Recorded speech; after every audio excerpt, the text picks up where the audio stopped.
Nowadays, we're on the beautiful beach in Penang Island. What a wonderful day it is. There's the breeze. Can you hear the sound of the waves? And this is the reason why we wanted to do this video. Why Southeast Asia is now becoming a hotbed for retirement. Ever since COVID, the action has actually shifted to Asia and Southeast Asia. My name is Fran, this is my husband John, and for the last 3 years, we've been traveling extensively around Southeast Asia and Asia, and we realized this. There's many people from the Western countries who have settled into Southeast Asian countries for either a long extended holiday or retirement. In case you are new to this channel, we're a corporate breakout couple and we've been early retired since 2020. And one of the reasons why we travel so extensively, especially in Southeast Asia, is because we are always on the lookout for retirement destinations. In today's video, we'll be sharing with you our experiences and what we have noticed on all our travels and why Southeast Asia is such a hotbed for retirees. Before that, do hit the like button, subscribe to join our channel, and share this video with all your friends. Southeast Asia is home to over 1,000 languages of multiple, diverse races, ethnicity, and culture. So some of the countries like Singapore, Philippines, Thailand, Indonesia, Malaysia, just to name a few, we have been to many of them, and we realize that there's so many retirees in these countries. Now, which country is that? Stay tuned to find out. One of the things that foreigners don't realize about Southeast Asia is how unique each country in Southeast Asia is in terms of the food, the environment, the way of living, the diversity, the ethnicity, and much more. Every country is different, and I think that is a huge appeal to foreigners to even consider retiring or even living abroad longer. Here's an interesting thing that John and I have discovered during our travels. Each place attracts different types of foreigners from different countries.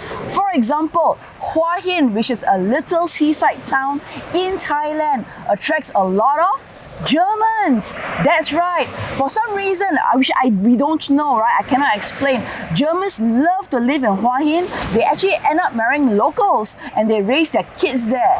In Bali, due to the Ukraine and Russian war, a lot of Russians have decided to settle down in the little quaint island of Bali. Very cool. And there's also a lot of Australians because Bali in Australia is not that far off, and Australians love to flock to Bali to actually do businesses there and also to retire there as well. Other major cities such as Singapore, Kuala Lumpur, Jakarta, Bangkok attracts a much wider international audience such as UK, US, Australians, Japanese, Koreans, some Europeans such as French, as well as Chinese.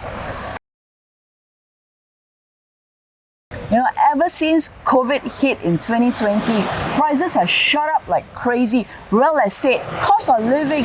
So it's to no surprise that people living in high-cost cities or countries are looking a way out to move and arbitrage their money. For the rich and wealthy, they're always looking very hard for their money to work hard for them. And it's no surprise that they've chosen Singapore, a little country in Southeast Asia, to build and park their wealth. Do you know that from 400 family offices in 2020, it has ballooned up to 1,650 family offices in Singapore in 2024.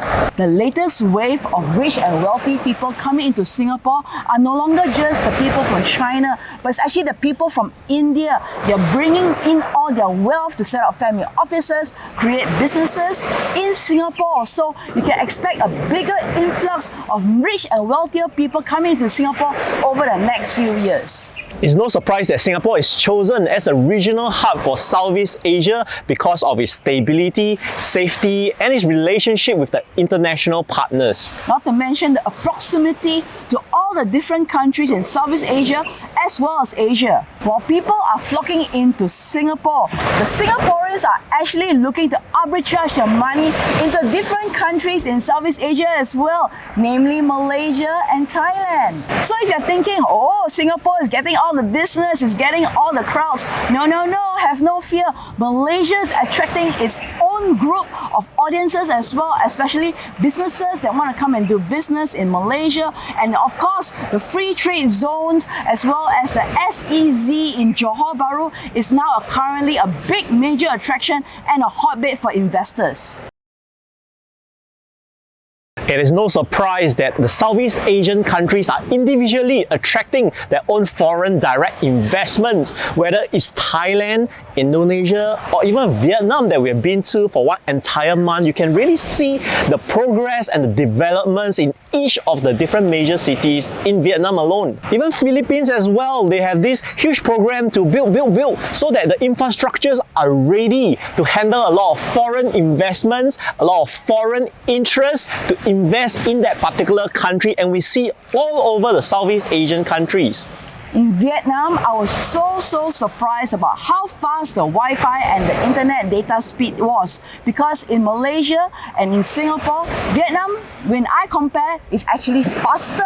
Yes, it is. Why? Why is that? Because Vietnam is now becoming a hotbed for IT. Do you know my boss, my ex-boss, was an entrepreneur, and when I worked in his startup company, you know that the entire IT team was actually based in Vietnam, from the head of IT all the way down to the programmers and the analysts and the whatnots. So why they hire people in Vietnam? It's not just about the low cost of labor, no doubt, but it's also their expertise and their skill sets which they bring to the table, which are enabling startups to move even faster and at a lower cost. And now with a borderless world, it's easy to get talents and hire them at a much lower cost to fulfill your particular requirement that you need for your businesses. So therefore, Southeast Asian countries are actually helping one another to grow. So they are not just, you might think that they are in competition with each other, but it's actually not true. We're actually helping one another to grow bigger and better moving forwards. You know, it's really evident in our travels, because we see it for ourselves that a lot of new infrastructures are being developed and evolving. You can see like new transport system in Jakarta, then Singapore is connecting to Malaysia to improve the efficiency, and Malaysia to Thailand as well. So when you're there seeing all these buildings being built, new real estates, Wi-Fi, IT infrastructures being improved, you know that there's potential for new business growth. Besides accommodation, what's the one thing that all retirees are concerned about? Healthcare, isn't it? The healthcare system in Southeast Asia is really excellent, and most importantly, it's actually very affordable, even for the locals. So don't think that it's for foreigners, you bring your foreign dollars, your foreign currency, and then it becomes affordable because you convert. No, for the locals, it is also still very much affordable. And the standard is very high as well.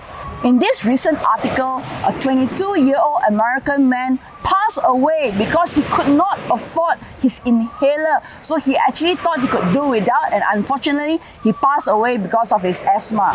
In the US, prices of inhalers have increased from $66 to all the way to $586 for just one inhaler. In Malaysia, the prices of inhaler can be as low as 10 ringgit, and it can cost maybe up to 30 to 40 ringgit for one inhaler. In Singapore, it can be from above 30 Singapore dollars. For foreign retirees who choose to live in Southeast Asia, they can actually buy insurance and medical cards to insure them, so that when they seek medical needs, they can actually go to private hospitals, and it can be for as low as, for example, in Malaysia, it can be as low as RM 3 to 400 ringgit per month only. If you think the specialists are only in Malaysia and in Singapore, no, they are not. You know, in Bangkok, a friend of mine had to go for an emergency medical attention, and the specialists there are world-class and top-notch, and they're able to handle any medical needs that you may have there.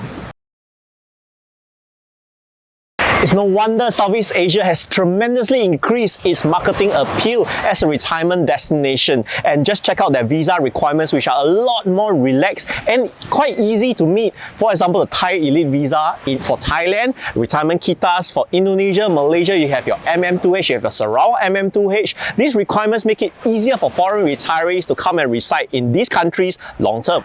Guess what? It's not just for the retirees as well. You have multiple digital nomad visas that allow foreigners who want to do remote work in these beautiful countries, such as Malaysia, you have your D-Rantau digital nomad visa. In Thailand, you have your own version as well. And Indonesia, like places like Bali, is a hotbed for digital nomads. For countries with stronger purchasing power, the arbitrage is what is really attractive, allowing them to make their dollars work really hard for them and to have an improved cost of living experience, because inflation is less hit in some of these countries.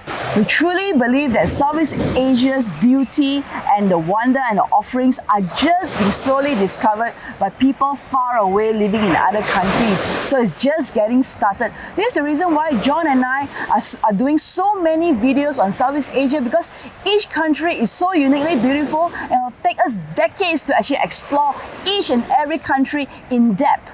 As Fran and I continue to conquer each country one by one and go deeper and deeper in depth, especially sharing with you all the various costs, the way of living in these countries, do support this channel and continue watching on. Alright, so with this us, John and Fran signing off. Do like this video, subscribe to join our YouTube channel, and we'll see you in the next video. Bye-bye! Bye guys!